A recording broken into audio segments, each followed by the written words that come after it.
पटना कलम, मेरी बातें स्पष्ट हो रही है ना? आवाज क्लियर आ रही है? हाँ सर, आ रहा है, ठीक है दादा।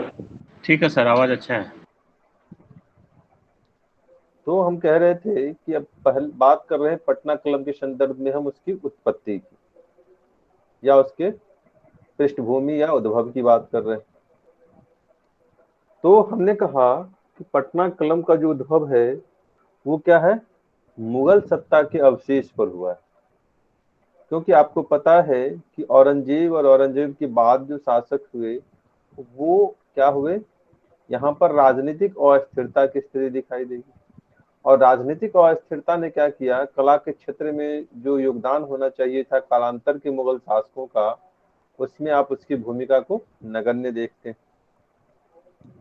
और इसी के परिणाम स्वरूप क्या होगा, जो चित्रकला शैली के एक नवीन चित्रकला शैली का विकास होगा, जिसे हम कंपनी चित्रकला शैली कहेंगे या पटना चित्रकलम चित्रकला शैली कहेंगे। या तो इसमें अगर बात करें, इसमें जो इसकी विशेषता मुख्य है वो क्या है, शैली की जो विशेषताएं हैं, यूरोप विशेषताएं हैं, और जो स्थानीय चित्रकला शैली थी उसकी जो विशेषताएं थी, यह इन तीनों का क्या है, सम्मिश्रण है। इन तीनों के तत्व क्या हैं, इसमें विद्यमान हैं। और इस कारण से यह जो पटना कलम शैली हुआ वो अपनी विशिष्टता के लिए, अपनी जो है स्वतंत्र चित्रकारी के लिए और समाज सापेक्ष चित्रकारी के लिए क्या किया गया, जाना गया। ठीक है। जब इसके विकास की बात करते हैं तो इसका विकास मुख्यतः क्या हुआ, 18वीं शताब्दी से लेकर जो 20वीं शताब्दी का दौर है, इसमें हम देखते हैं कि यह विकसित होता है। यानी कि 17वीं सदी से लेकर, 18वीं सदी से लेकर जो 20वीं सदी है, यानी कि 2000 के 1899 ईस्वी के बाद की जो स्थितियां रही, या जो 20वीं सदी की यानी कि 1999 के बाद की जो परिस्थितियां हैं, यहाँ तक आते आते यह कला विलुप्त हो जाती है। यानी कि पटना चित्रकलम चित्रकला शैली के जो साक्ष्य हैं वो आपको 20वीं सदी के अंतिम दशकों तक ही मिलेंगे। उसके बाद यह लगभग मृतप्राय हो जाता है, विलुप्त हो जाता है। अब प्रश्न उठता है कि यह विकसित कैसे होती। तो जब हम विकसित की बात करते हैं तो हमने कहा कि मुगल सत्ता के अवशेष के परिणाम स्वरूप क्या हुआ कि जो मुगल के राज दरबारी चित्रकार थे वो क्या होते हैं, वो राजाश्रयहीन हो जाते हैं। और राजाश्रयहीन होने के परिणाम स्वरूप वो अपनी जीविका के प्रश्न को क्या करते हैं, यहाँ पर देखते हैं कि अब यहाँ पे उनकी जीविका क्या है, नहीं चल सकती है।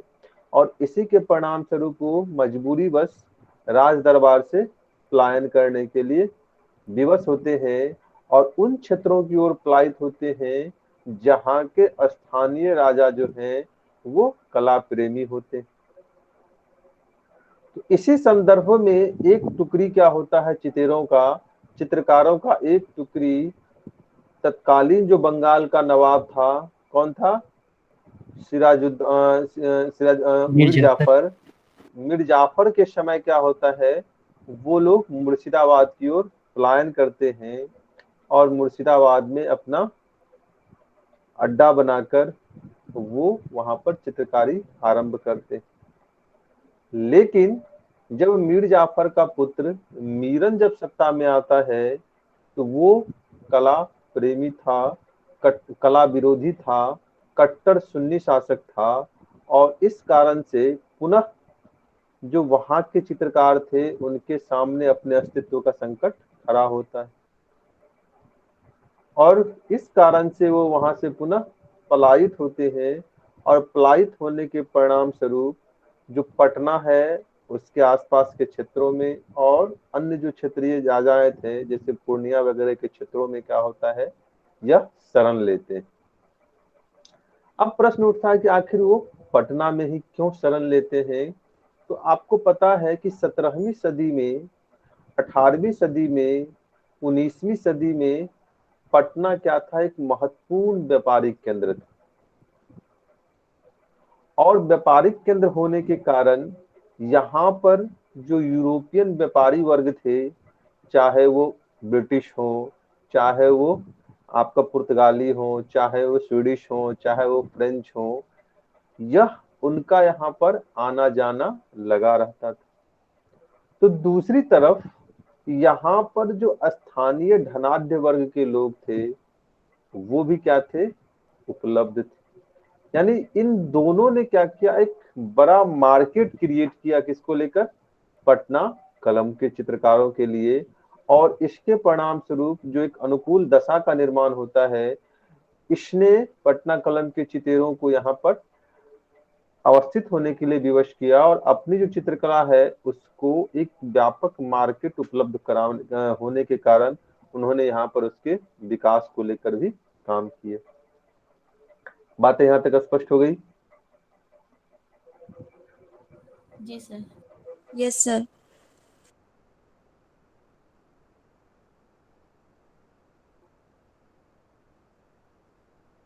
क्या है, उद्भव कैसे हुआ, कैसे विकसित? हाँ सर। परमानंद, अंशु, हाँ सर, क्लियर हो गया सर। चलिए अमन,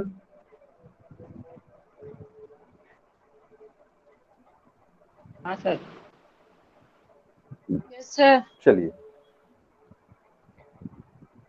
अब प्रश्न उठता है कि आखिर जब यह चित्रकला पटना के आसपास के क्षेत्रों में, अपना जगह वगैरह देख लीजिएगा, 3-4 जो स्थान है वो नोट से उसका नाम नोट कर लीजिएगा, वो याद कर लीजिएगा, तो लोधी कटरा वगैरह जो है वो सब चीजें आपको वहां पर दिखाई देंगी, तो उसको देख लीजिएगा, तो वो कोई इश्यू नहीं है।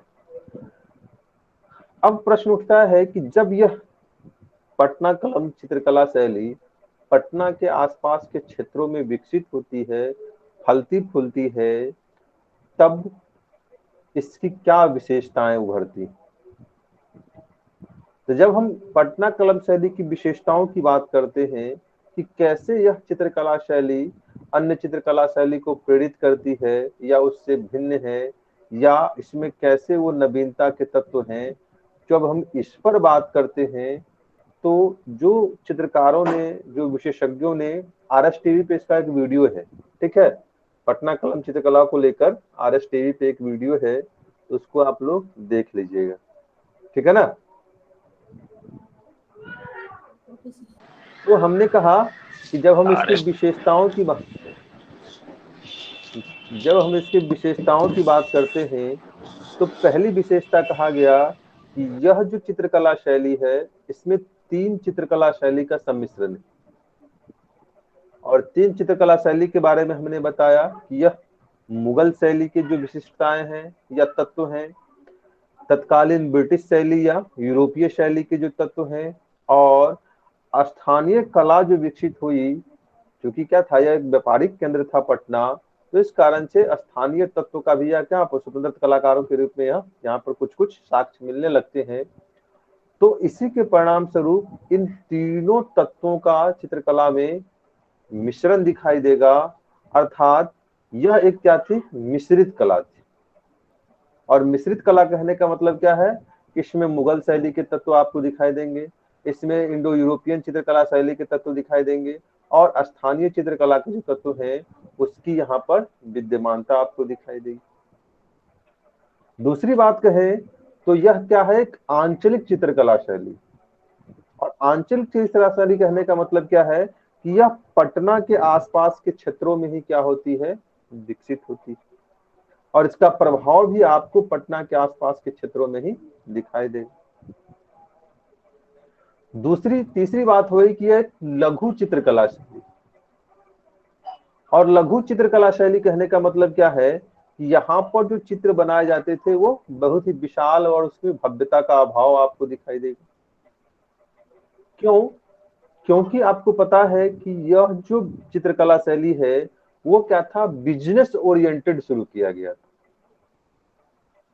यानी कि इस चित्रकला शैली का जो मुख्य उद्देश्य था वो क्या था, व्यापार करना, व्यापार और अपने खरीदार वर्ग के डिमांड के अनुरूप अपनी चित्रकला शैली को निर्मित करना, चित्रों को निर्मित करना। तो इसी के परिणाम स्वरूप हमने क्या कहा कि यह जो चित्रकला शैली है अधिकांशतः लघु पेंटिंग की बात करता है। और जब इसके सामग्री की बात करते हैं तो सामग्री में हमने कहा कि अधिकांशतः जो चित्र है वो हाथी के दांतों, कागज के पर बनाए गए हैं और कागज के साथ साथ हाथी दांतों पर चित्रों को उकेरा गया है। ठीक है, तो जब हम चित्र निर्माण की सामग्री की बात करते हैं तो हमने क्या कहा कि अधिकांशतः कागज है और दूसरा हाथी दांत। बात स्पष्ट हुई यहां तक? जी सर। Yes sir. तीसरी बात जब हम बात करते हैं तो हमने कहा कि इस चित्रकला शैली की एक प्रमुख विशेषता यह थी कि इसमें करते हैं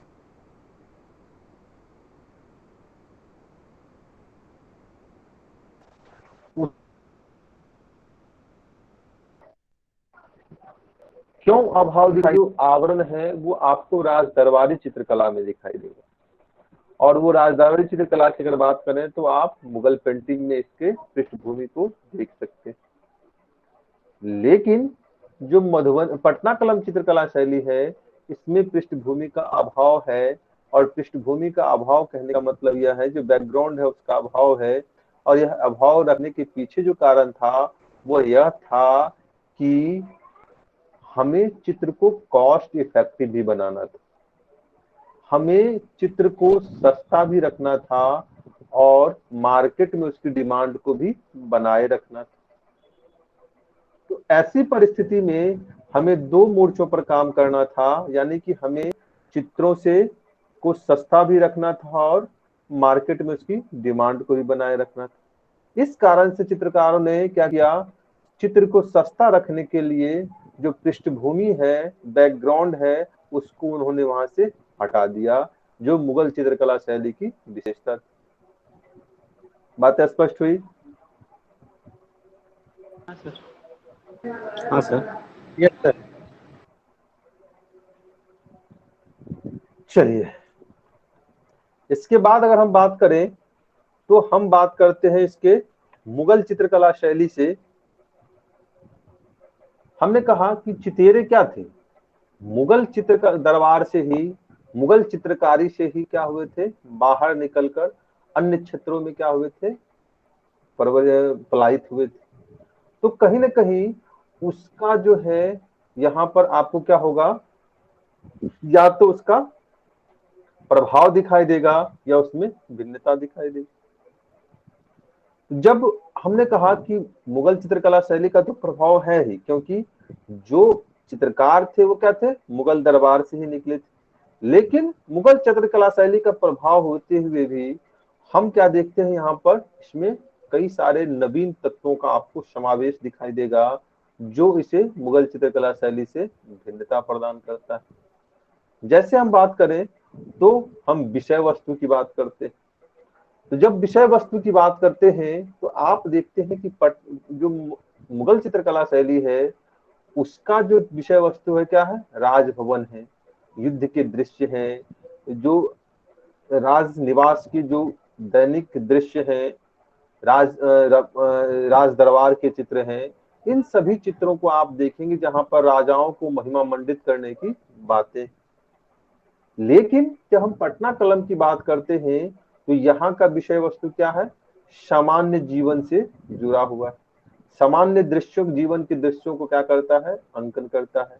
चाहे वो मछली बेचती हुई महिलाएं हो या जो है हम कहते हैं कि तांगा चलाता हुआ व्यक्ति हो, मेले हो, त्योहार हो, ठीक है, इन सभी चित्रों को क्या किया गया है, यहाँ पर स्थान दिया गया है। तो हमने कहा कि विषय वस्तु की जब बात करते हैं तो यहाँ पर आपको मुगल चित्रकला शैली से भिन्नता दिखाई देगी। इसके अलावा हम बात करते हैं तो चित्र की संदर्भ में अगर देखिए तो मुगल चित्रकला शैली जो है वो क्या है, वैभवता और भव्यता को ज्यादा बल देती है। क्यों? क्योंकि हमने कहा कि उन्हें क्या करना था, राजा को खुश करना था, और राजा को वो तभी खुश करते जब वो उसका महिमा मंडन करते, जब उसकी वैभवता को लेकर, उसकी भव्यता को लेकर क्या करते, चित्रांकित करते। लेकिन जब हम पटना कलम की बात करते हैं तो वो क्या है, सजीवता के प्रदर्शन की बात करता है। यानी कि जो आपके दैनिक जीवन की परिदृश्य है, घटनाएं हैं, रहन सहन है, सांस्कृतिक कार्यक्रम है, आर्थिक व्यापार है, हमें क्या करना है, हूबहू उन्हीं चित्रों को क्या करना है, अंकित करना है। तो मुगल चित्रकला शैली से भिन्नता भी क्या थी, एक इसकी विशेषता थी। बातें स्पष्ट हो गई? यस जी सर। सर। जी सर। जी सर। ठीक है। Okay sir. फिर देखते हैं, तो हमने कहा कि जब हम निर्माण सामग्री की बात करते हैं, जो चित्र को जिस पर उकेरा जाता था, चित्रित किया जाता था, तो हमने कहा कि जो अधिकांशतः कागजों पर बनाए जाते थे, इसके अलावा चित्रों में स्थायित्व एवं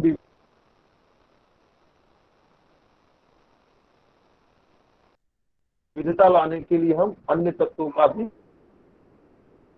जैसे कि हम की बात करते हैं, शीशा की बात करते हैं, अवरव की बात करते हैं, इन सभी तत्वों का इस्तेमाल क्या होता था, तो चित्रों पे डाइवर्सिटी लाने में और उसमें स्टेबिलिटी लाने में, उसके दीर्घायु के लिए, उसके दीर्घ जीवन के लिए, दीर्घकाल की कालिता के लिए क्या था, इन सामग्रियों का हम कागज के साथ साथ उपयोग करते थे, जिसमें हमने कहा चमड़ा है, धातु है, शीशा है, अभ्रक है।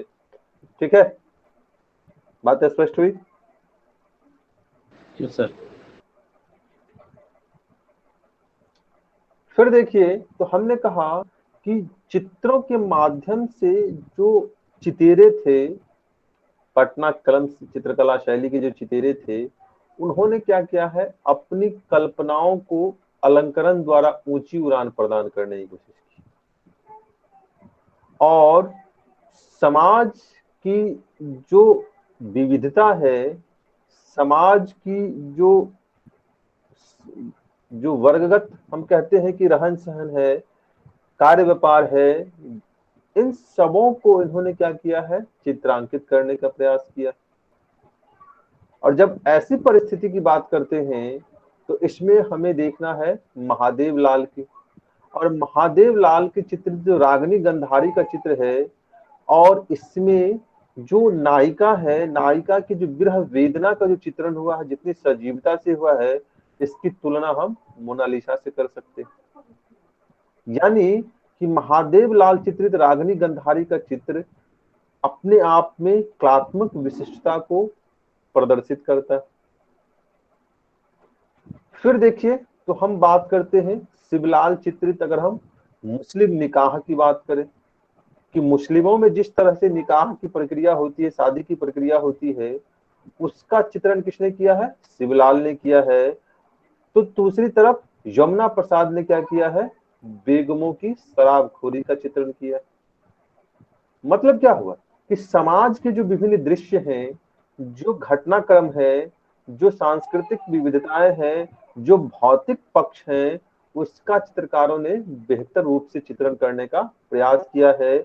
और इसी क्रम में जो महादेव लाल का रागिनी गंधारी का चित्र हो, शिवलाल का मुस्लिम निकाह का चित्र हो, या फिर हम यमुना प्रसाद के द्वारा बेगमों की शराबखोरी का चित्र, इसके माध्यम से चित्रकारों ने समाज की वास्तविकता के साथ साथ जो अपनी कल्पनात्मक अभिव्यक्ति है उसको प्रदर्शित करने का प्रयास किया। बातें स्पष्ट हुई? हाँ सर। Yes sir. ठीक है सर। अब बात करते हैं कि चित्रण की जो प्रक्रिया है, तो चित्रण की प्रक्रिया के लिए कलाकार क्या थे, चित्र बनाने के लिए अपने जो कार्य हैं, अपनी जो निपुणता है, उसमें वो सिद्धहस्त थे। क्यों सिद्धहस्त थे? तो कहा गया कि जब हम उसके कामों को देखते हैं तो हमने कहा, चित्रकारों ने, विशेषज्ञों ने बताया कि जो चित्रकार थे वो सारी सामग्री, चाहे ब्रश वगैरह जो है, उसका वो खुद से निर्माण करते थे, और महीन कामों के लिए वो मात्र एक बाल का भी इस्तेमाल करते थे। यानी कि जहाँ पे महीन काम करना है वहां पे वो एक बाल के ब्रश का इस्तेमाल करते थे, जबकि मोटे कामों के लिए वो क्या करते थे, भैंसे या बकरे के बालों के ब्रश का वो प्रयोग करते थे। इसके अलावा जो एक और नवीनता यहाँ पर देखी गई कि रेखांकन जो है वो पटना चित्रकला शैली में आपको नहीं दिखाई देगी। यानी पहले क्या है, आजकल के चित्रकारों को अगर देखिए आप तो क्या करता है, पहले आउटलाइन बना लेता है, और आउटलाइन पेंसिल से बनाने के बाद वो क्या करता है, फिर उस पर चित्रकारी करता है, यही करता है ना। Yes sir. हाँ सर, कलर डलता है। लेकिन जब हम पटना चलचित्र कला शैली के कलाकारों के संदर्भ में बात करते हैं तो उन्हें अपने काम पर, अपने कलम पर, अपने हाथों पर इस तरीके से मास्टरी हासिल थी कि वो बिना पृष्ठभूमि रेखांकन के, बिना पेंसिल के इस्तेमाल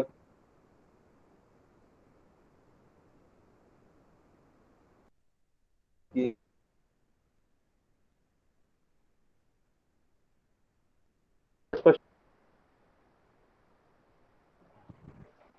करते हैं, बिना रेखांकन के जब आप क्या करते हैं, चित्रों का निर्माण करते हैं, तो इसको चित्रकला के संदर्भ में तकनीक नाम दिया गया है, और उस तकनीक का नाम है कजली सीही तकनीक। क्या नाम है?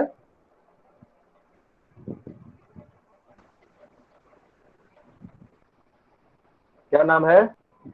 सर रिपीट करेंगे?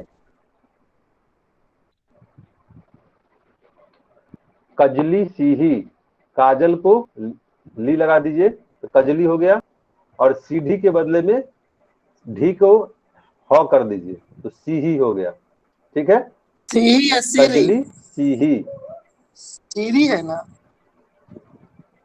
ही एच एच एच, ठीक है, नोट्स में तो सीरी लिख रहे हैं कजली बेचारा की। सीही। ठीक है, देख लीजिए, हो सकता है कि मैं ही एरर हूं, लेकिन जहां तक मुझे पता है कि मैं गलत नहीं हूं। ठीक है ना, एक बार वेरीफाई कर लीजिएगा सुशील। ठीक है, ओके सर।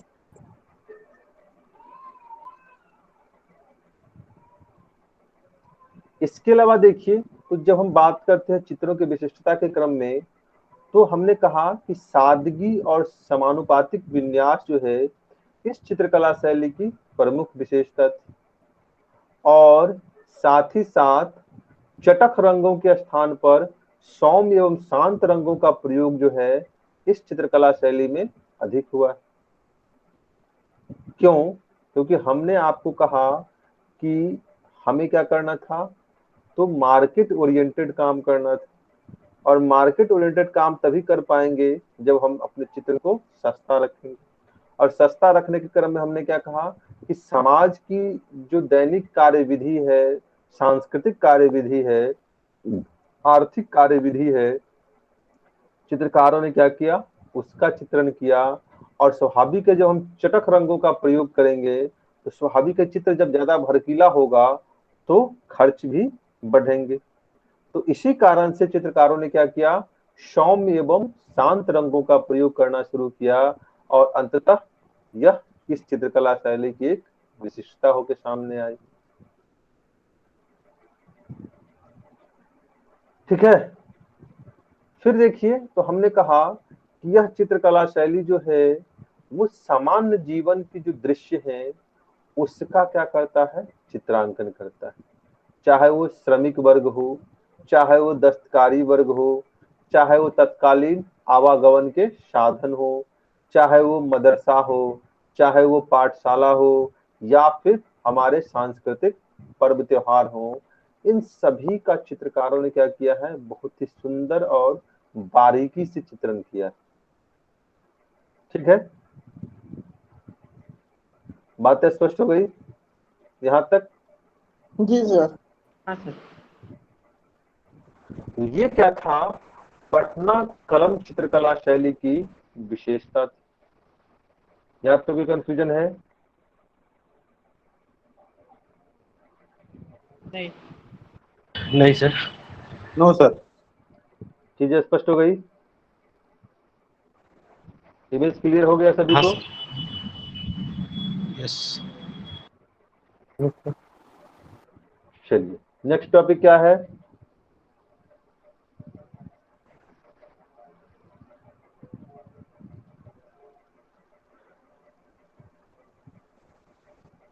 नेक्स्ट है मुगल पतन के कारण।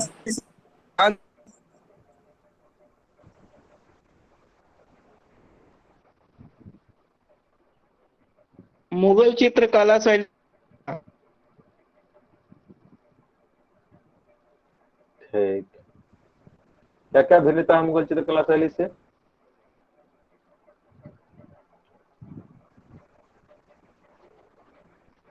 तो जब मुगल चित्रकला शैली से भिन्नता की बात करते हैं, तो पहली भिन्नता हमने कहा कि विषय वस्तु को लेकर बात करते हैं।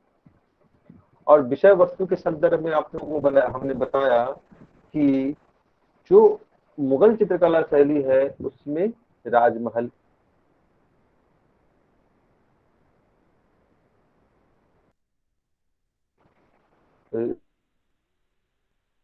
के दृश्य, युद्ध के दृश्य, इन दृश्यों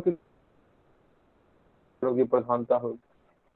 लेकिन जब वही पटना कलम चित्रकला शैली के विषय वस्तु की बात करते हैं, तो यहाँ पर आपको अधिकांश चित्र क्या दिखाई देंगे? सामान्य जीवन से जुड़े हुए दिखाई देंगे।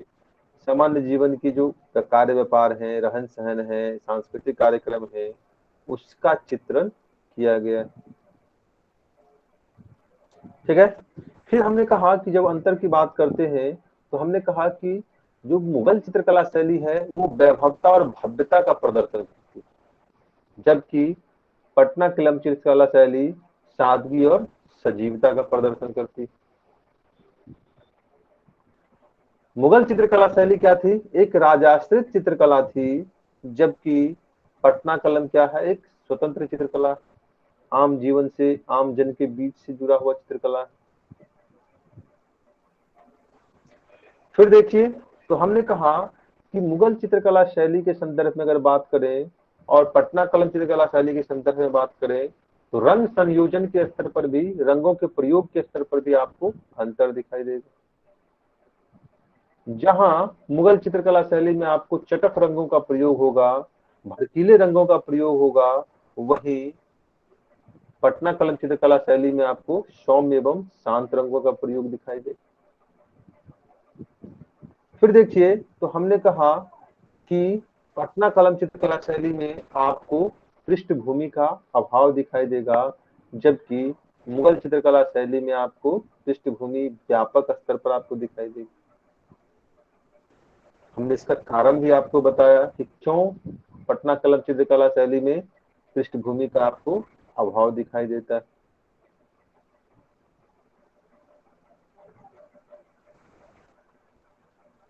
बात स्पष्ट हुई? सर जी सर। अंतर के क्या क्या अंतर है पटना कलम सर चित्रकला लास्ट शैली में और फिर से बोल दीजिए, क्या बोले थे? मुगल मुगल शैली चित्रकला चित्रकला। में?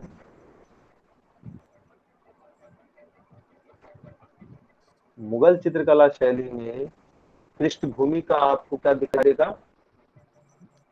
साक्ष्य दिखाई देगा, उपलब्धता दिखाई देगी। लेकिन पटना कलम चित्रकला शैली में पृष्ठभूमि का, बैकग्राउंड का आपको अभाव दिखाई देगा। बात स्पष्ट हो गई?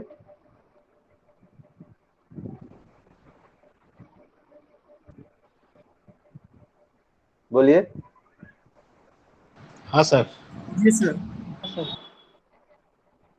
चलिए, अब बात करते हैं, अभी जो मैंने नोट्स भेजा है वो आप लोगों ने देखा है? जी सर। जी जी सर। कैसा है नोट्स? ये नोट्स कैसा है? बढ़िया है सर। बहुत बढ़िया है सर। बेहतर है सर।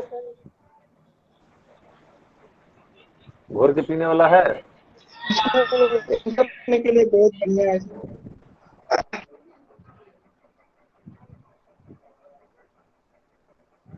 वही तो कह रहे, घोर के पीने वाला है। हाँ सर। घोर के पीने वाला। हाँ तारी के साथ की भान के सीमित साथ। शब्दों में सर बेहतर कंटेंट है। सुशील, तारी के साथ की भान के साथ। दिमाग के।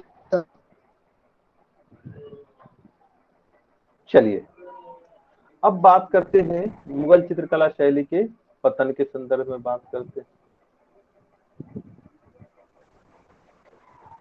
तो पतन के कारणों को जब विशेषज्ञों ने जानना शुरू किया तो उनके सामने कुछ बातें स्पष्ट हुई, और उसमें पहली बात थी कि इनोवेशन का क्या हो गया, यहाँ पर विकास नहीं हो पाया। यानी कि कुछ समय के बाद चित्रकारों में के पास क्या हो गया, विषय वस्तु के स्तर पर नवीनता नहीं दिखाई देने लगी, और चित्रों की पुनरावृत्ति के साथ साथ क्या हुआ कि पटना कलम चित्रकला शैली के चित्रकारों में जो तकनीकी विकास होना चाहिए, तकनीकी उन्नयन होना चाहिए, वो वहां पर नहीं दिखाई दे रहा। उसका यहाँ पर दूसरे करें तो आपको पता है कि चित्रकला शैली के चित्रकार हैं, वो क्या करते हैं, सारी सामग्री, चाहे वो कागज हो, चाहे वो ब्रश हो, चाहे वो रंग हो, चाहे जो है उस पर चित्रांकन की बातें हो, सभी चीजों का निर्माण वो स्वयं करते थे। और इस निर्माण सामग्री में मौसम का भी क्या किया जाता था, ध्यान रखा जाता था।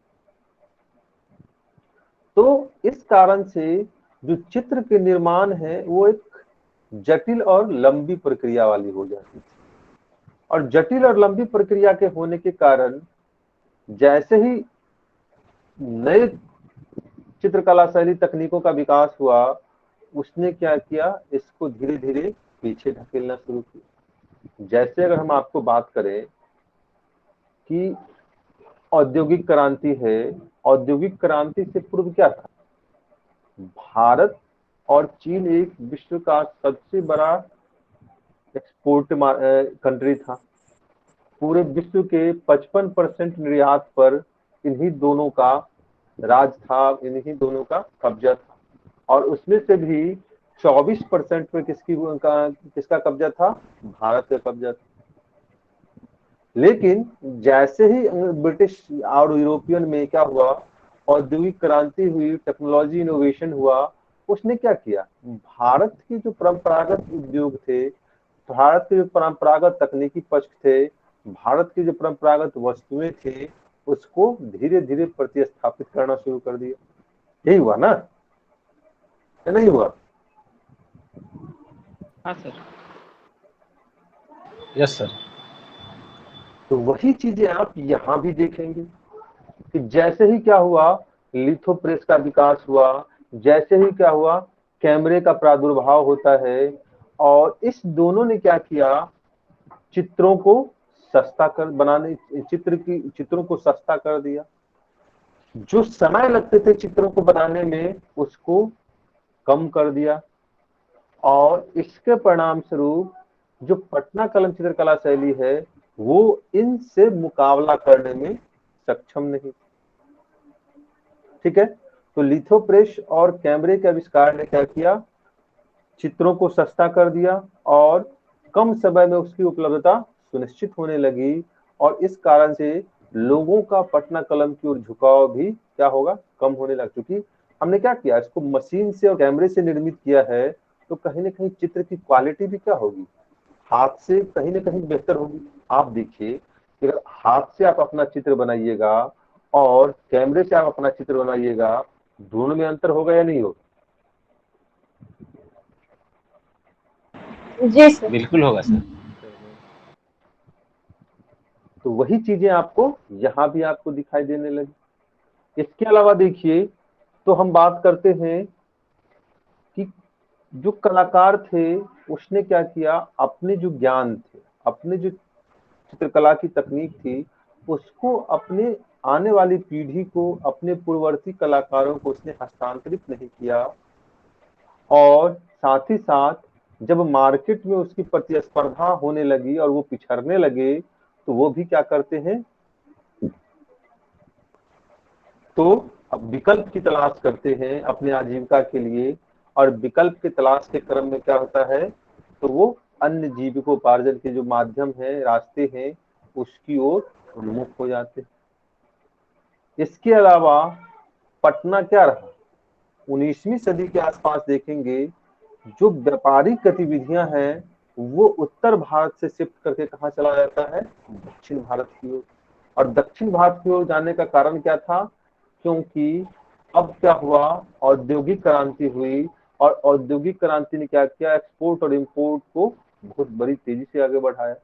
और इसके परिणाम स्वरूप व्यापक स्तर पर जो दक्षिण भारत के क्षेत्र थे उसका औद्योगिक केंद्र के रूप में, व्यापारिक केंद्र के रूप में विकास होता है। और पटना जैसे जो परंपरागत व्यापारिक केंद्र थे, शहर थे, वो पीछे छूटते चले जाते हैं। और ऐसी परिस्थिति में यहाँ जो यूरोपीय व्यापारियों का आगमन होता था, यहाँ जो स्थानीय धनाढ्य वर्ग थे, व्यापारी वर्ग थे, उनके आगमन में, उनके आय में क्या गिरावट होगी। और परिणाम स्वरूप इन्हें खरीदार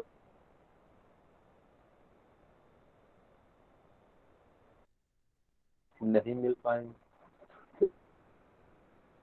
किया मोहन राय की मृत्यु के साथ ही यह पटना कलम क्या होता है, मृत प्राय हो जाता है, सिर्फ साक्ष्य के रूप में कागजों पर ही सिमटा रह जाता है।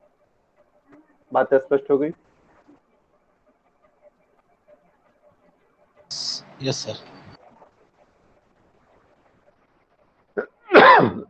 यहाँ तक कोई प्रश्न है मन में, कोई कंफ्यूजन है?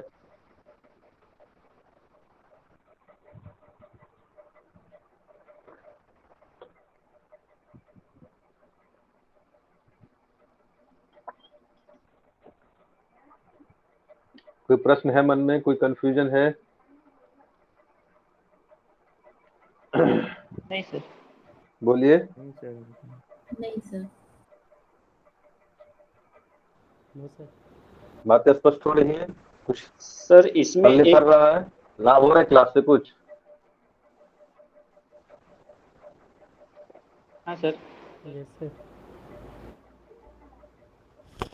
बोलिए धर्मेंद्र, क्या इसमें कुछ पूछना था आपको? सर एक टॉपिक है सर जो आपने भेजे हैं, प्रासंगिकता का मतलब सर क्या हो रहा है?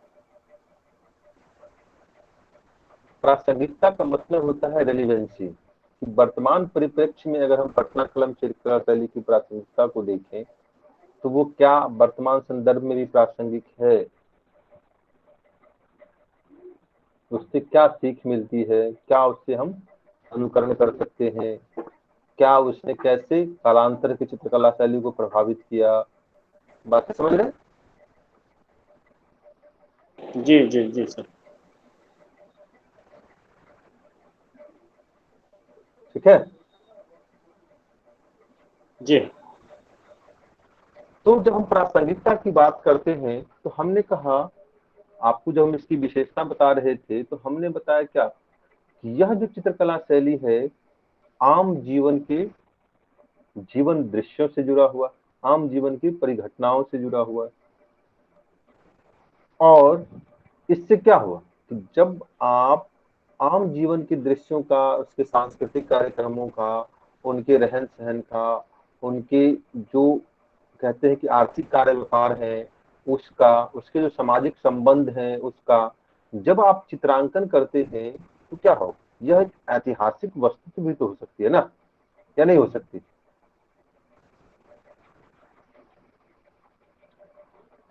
और इस ऐतिहासिक वस्तु होने के कारण जो 18वीं सदी है, 19वीं सदी है, 20वीं सदी है, उस दौरान जो बिहार के पटना और उसके आसपास का जो क्षेत्र है उसका आर्थिक गतिविधि कैसी थी, उसकी सामाजिक संबंध कैसे थे, उसके सांस्कृतिक सांस्कृतिक गतिविधियां कैसी थी, इन सभी का हम क्या करेंगे, इन चित्रों के माध्यम से जानकारी प्राप्त कर सकते हैं या नहीं कर सकते?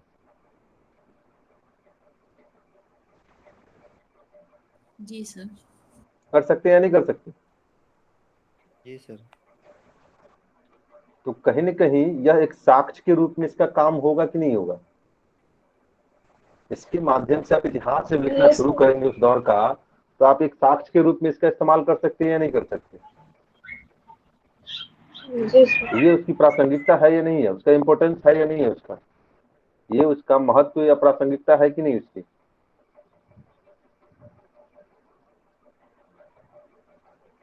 जी सर है सर। ठीक है। फिर देखिए, तो हमने कहा कि वो क्या करता है, जो बिहारी संस्कृति है उसकी जो विशिष्टता है क्या है कि सामाजिक सहिष्णुता की बात करते हैं, समानता की बात करते हैं, समाज के सभी वर्गों की जो समाज में भूमिका है उसका जो महत्व है उसका प्रदर्शन हुआ है किसके माध्यम से? पटना चित्रकला शैली के माध्यम से।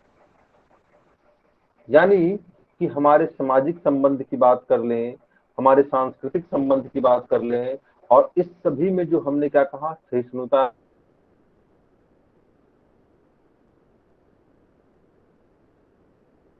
है, समानता है, और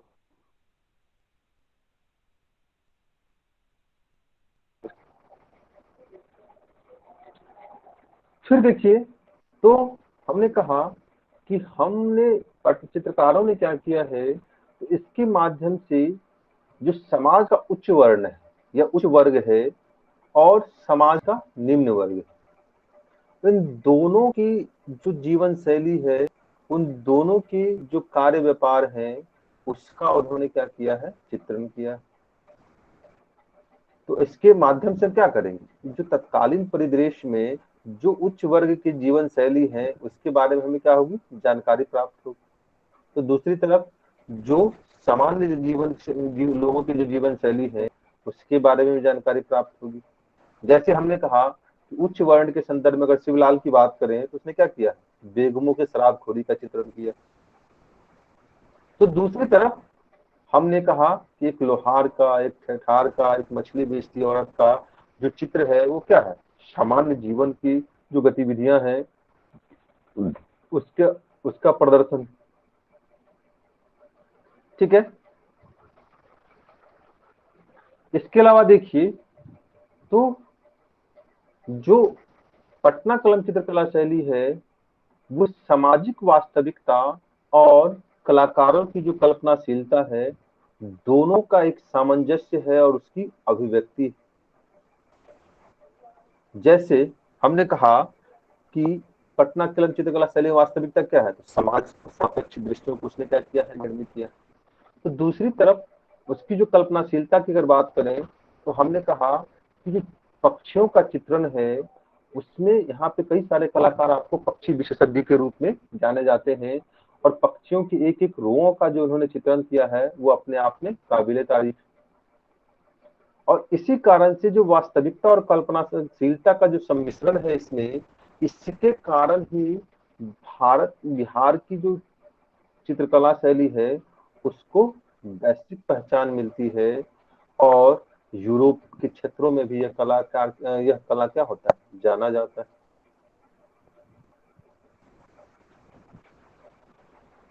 ठीक है। जब प्रासंगिकता या महत्व की बात करते हैं तो आज के अगर जीवन शैली से हम इसकी तुलना करें तो हमें यहाँ से इसकी सीख लेने की जरूरत है। क्यों कि वर्तमान जो संस्कृति है वो क्या है, भौतिकतावादी संस्कृति, जबकि पटना कलम शैली के चित्रकारों ने क्या कहा कि वह तत्कालीन समय की जो संस्कृति थी वो क्या थी, सादगी और सौम्यता के आधारित। यानी कि तत्कालीन जो जीवन शैली था वो सादा जीवन उच्च विचार के परिदृश्य से जो हमारे आदर्श है उससे प्रेरित था, जबकि वर्तमान संस्कृति क्या है, हमारी भौतिकतावादी संस्कृति, उपभोग आधारित संस्कृति की बात करते हैं। यानी कि जितना से जितना उपभोग कर सके, तो हमें जो सादगीपूर्ण विचार है, रहन सहन है, उसको लेकर हमें पटना कलम चित्रकला शैली से सीखने की जरूरत है, वहां से हमें समझना की जरूरत है। बात स्पष्ट हो रही है? कुछ बेनिफिट्स हो रहा है प्रासंगिकता के संदर्भ में या महत्व के संदर्भ में? हाँ सर। Yes sir.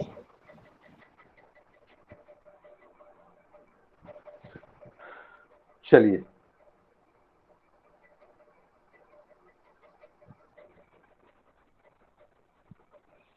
अब इसके बिहार पर प्रभाव के संदर्भ में बात करते हैं।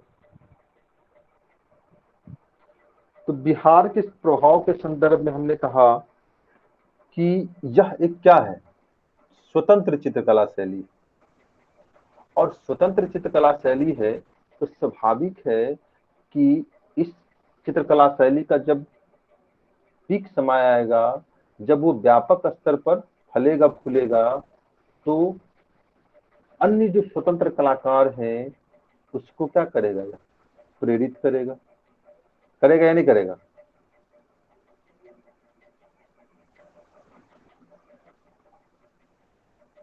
जी सर। करेगा सर। Yes sir. और जब वो अन्य स्वतंत्र चित्रकला को कलाकारों को प्रेरित करेगा तो इसका क्या परिणाम होगा कि एक जो स्वतंत्र चित्रकला की जो परंपरा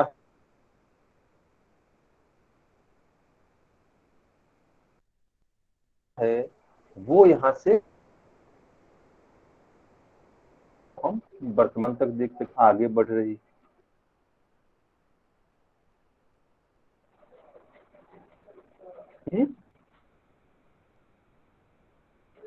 बोलिए। Yes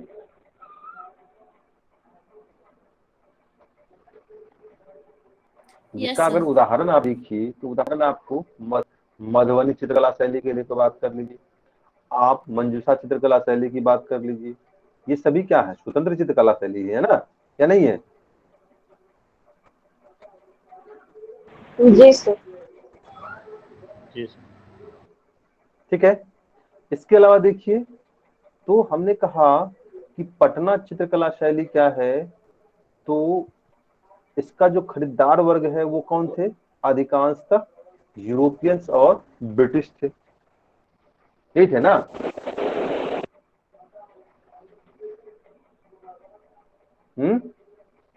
yes sir. तो कहीं इसका परिणाम यह हुआ कि बिहार की जो सांस्कृतिक विशिष्टता है, बिहार की जो सामाजिक रहन सहन है, आर्थिक कार्य व्यापार है, इसके संबंध में इसका जो प्रसार है वो अन्य क्षेत्रों में भी हुआ। यानी कि यूरोपियन क्षेत्रों में भी बिहार की जो अपनी सांस्कृतिक पहचान है, उसकी सामाजिक आर्थिक सांस्कृतिक संबंध है, इसके संदर्भ में प्रचार प्रसार आपको दिखाई देगा। यानी यूरोप तक हम जो है अपने झंडों को बुलंद करने में सक्षम हो गए। फिर देखिए, तो हमने कहा कि जब बात करते हैं तो यह जो चित्रकला शैली है वो सामान्य जीवन से जुड़ा हुआ चित्रकला शैली, और उसके जो दैनिक कार्य व्यापार हैं, उसके जो सांस्कृतिक संबंध है, आर्थिक संबंध व्यापार है, रहन सहन है, इसका कलाकारों ने चित्रण किया।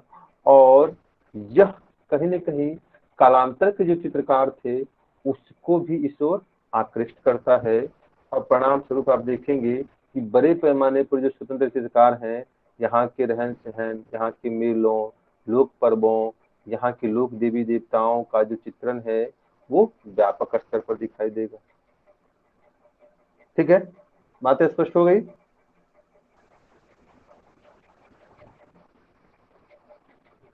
हाँ सर। जी सर। चलिए, इस तरीके से पटना कलम शैली के सभी मुद्दे खत्म हो गए, कुछ बचा है? खत्म हो गया सर।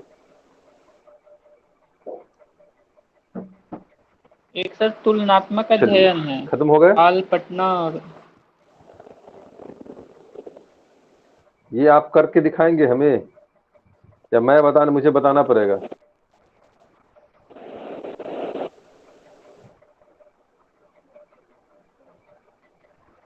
मैं तो आपको इसलिए बता दिया कि इसका एक दृष्टिकोण, एक व्यूज ये भी डेवलप करने की जरूरत है, क्योंकि सेटर अगर पगलाएगा इस डायमेंशन से भी वो क्या कर सकता है, क्वेश्चन को फॉर्मेट कर सकता है या नहीं कर सकता। तो दोनों की जो विशेषता होगी वही दर्शा देना होगा ना इसमें तुलनात्मक अध्ययन में। अब देखिए, पहले की बात करते हैं कि चित्रों के संदर्भ में बात करते हैं, तो चित्र क्या थे, पटना कलम शैली में जहाँ क्या है, तो सॉरी पाल में वो क्या था, बौद्ध धार्मिक था, यानी बौद्ध धर्म से जुड़ा हुआ चित्र, जबकि जो पटना कलम शैली है सर माइक का ऑन है, बंद करवा दीजिए। माइक ऑफ कर लीजिए आप लोग।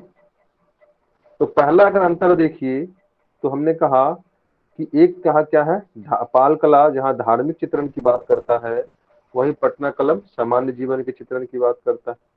निर्माण सामग्री देखिए, चित्र जिस पर बनाए जाते थे, तो पाल कला में क्या था, तालपत्र था, भोजपत्र था, भित्ति चित्रण। लेकिन पटना कलम में क्या है, कागज है, हाथी दांत है, ठीक है, इन सबों पर चित्र बनाए जाते थे। विषय वस्तु के अंतर पर हमने आपको अंतर बता ही दिया कि विषय वस्तु कहाँ था, वहाँ पे धार्मिक था, जबकि यहाँ पे सामाजिक जीवन से जुड़ा हुआ। ठीक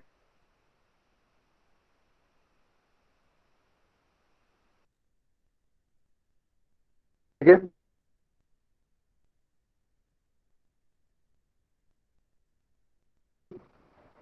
फिर देखिए तो जो पटना कला चित्रकला शैली है, इसमें दृश्य जो है वो क्या थे, सामान्य जीवन के दृश्य के संदर्भ बातें करता है। सामान्य जीवन के दृश्यों को, शिकार भावों को वहां पर हमने अंकित किया, जबकि वहां पर हमने क्या किया, बोधिसत्व के, बुद्ध के जीवन विभिन्न घटनाक्रमों की बात कर लीजिए, बोधिसत्व की बात कर लीजिए, उसका हमने क्या किया, अंकन किया। फिर देखिए तो वो क्या था, एक पोथी चित्रण था, और पोथी चित्रण होने के साथ साथ वो व्यापारिक उद्देश्य से नहीं किया गया था, बल्कि सजावटी उद्देश्य से किया गया था। लेकिन जो पटना कलम चित्रकला शैली है, इसका उद्देश्य क्या था, व्यापार।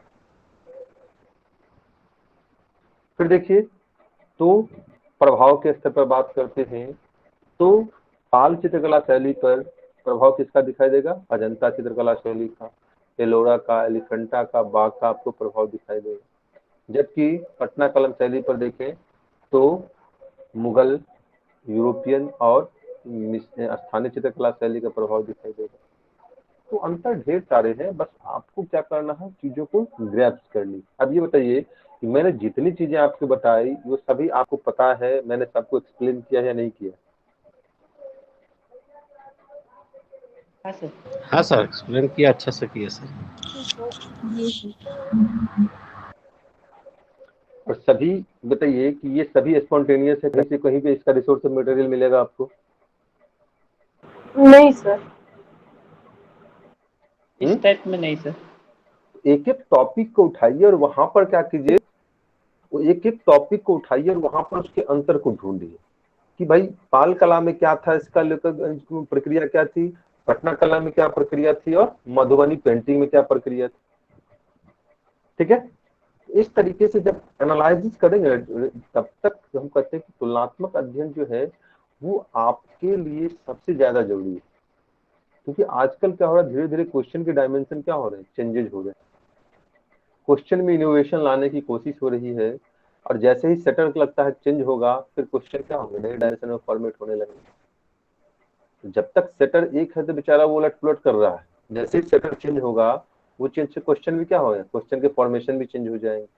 तो चीजों को जहां तक संभव हो कोरिलेट करने की कोशिश कीजिए, चीजों को क्या कीजिए, क्वेश्चन को तोड़ने की कोशिश कीजिए, उसको डाइवर्सिफाई करने की कोशिश। किसी भी टॉपिक को आप कितने डायमेंशन से उसको जोड़ सकते हैं। जैसे हमने कहा कि आप पाल कला और जो मौर्य मूर्ति कला है और पाल कला है, पाल मूर्ति कला है, या फिर मौर्य स्थापत्य कला है और पाल स्थापत्य कला है, उन दोनों के बीच जो अंतर संबंध है, उसका जो तुलनात्मक अध्ययन है, उसको भी आपको जानना चाहिए नहीं जानना चाहिए? जी सर। हाँ सर, जानना चाहिए। तो इस तरीके से कोरिलेट करने की कोशिश कीजिए चीजों को, तो अपने आप में लगेगा कि हाँ मैंने क्या किया, कुछ प्राप्त किया, कुछ अचीवमेंट हुई। इससे क्या होगा कि आपके आंसर में भी डाइवर्सिटी आएगी, आपकी क्वालिटी इंफॉर्मेशन होगा, आपके डाइवर्सिफाई होगा नॉलेज, और इससे आप में एक समग्र दृष्टिकोण का भी क्या होगा, विकास होगा। तो इस तरीके से हमारा आज पट्टा कलम चित्रकला शैली की जो बातें हैं वो अब यहाँ पर समाप्त होती है। और मैं ये दावे के साथ कर सकता हूँ कि आप लोग जितने भी इंस्टीट्यूट में गए होंगे, जितने भी रिसोर्स मटेरियल को आपने देखा होगा, मैंने जिस डायमेंशन से आपको एक्सप्लेन किया है और जितने डायमेंशन से मैंने आपको बताया है वो कहीं नहीं मिलेगा।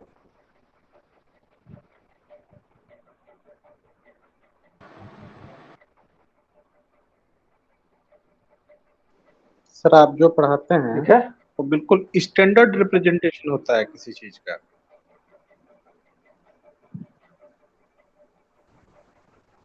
चलिए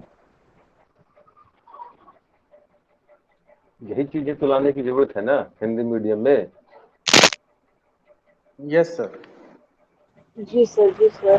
बिल्कुल सर। किसी भी को लिखने का ना एक नजरिया बदल जाता है हमारा। जो हम परंपरागत तरीके से ठूंसते रहते हैं चीजों को, उससे बाहर निकलते हैं हम लोग। उसको मतलब कि क्या बोले, विभिन्न पैरामीटर्स के हिसाब से देखना शुरू करते हैं।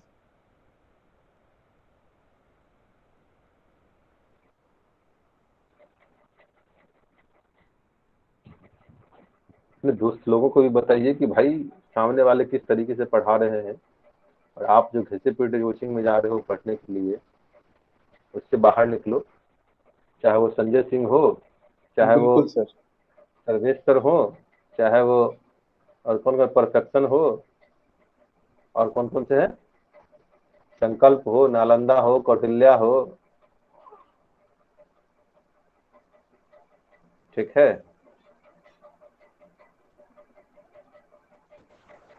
पाटलिपुत्रा हो, जो भी हो, तो वहां से उनको निकालिए, उनके भविष्य को डूबने से बचाइए।